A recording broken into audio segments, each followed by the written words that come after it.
તમે જે માવો ખાવ છો, હું જેટલી સલાહ આપી બા આપું છું હૃદયથી, હું કઈ કરતો નથી એટલે તમને કહું છું. હું ફાકી ખાતો હોત તો તમને કેમ કહ્યું કે તમે ન ખાતા, પણ રડે ત્યાં સુધી મૂકી દેજો. બાના જે શબ્દો હતા એને શિરોમાન્ય રાખજો. શું કામ?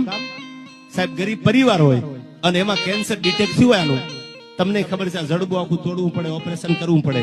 મારી નજરે બા, મેં મારી એક અનુભૂતિ કરી અને વાત હું ડાયરામાં કરતો. મારા બાપુને આ તકલીફ થયેલી, એક સિગરેટ નું બંધાણ હતું ખાલી, અને એમાં કેન્સર થયેલું. હું જયારે સિવિલ હોસ્પિટલમાં અમદાવાદ જાતો દવા લેવા માટે, 1.5 વર્ષ હું દવાખાને દોડા કર્યા મેં, ત્યારે હું બધા એમાં યુવાનોને જોતો આમાં કે આખું જડબું ચીરી નાખ્યું હોય, ઘરની ગાડી ન હોય, બાપુ ઉસીના પૈસા લઈને દવાખાને આવ્યા હોય, હજી લગ્ન થયા ને 4-5 વર્ષ થયા હોય, સપના લઈને કોઈની દીકરી તમારા ઘરમાં આવી હોય અને એને તમારા નાકમાં નળિયું ચડાવ્યું હોય ને એમાં પ્રવાહી પાવું પડતું હોય, તો સાહેબ મરદના દીકરા હોય તો મૂકી દેજો. આવું કઈક આ વ્યસન કરવાથી કાંઈ ફાયદો નથી યાર.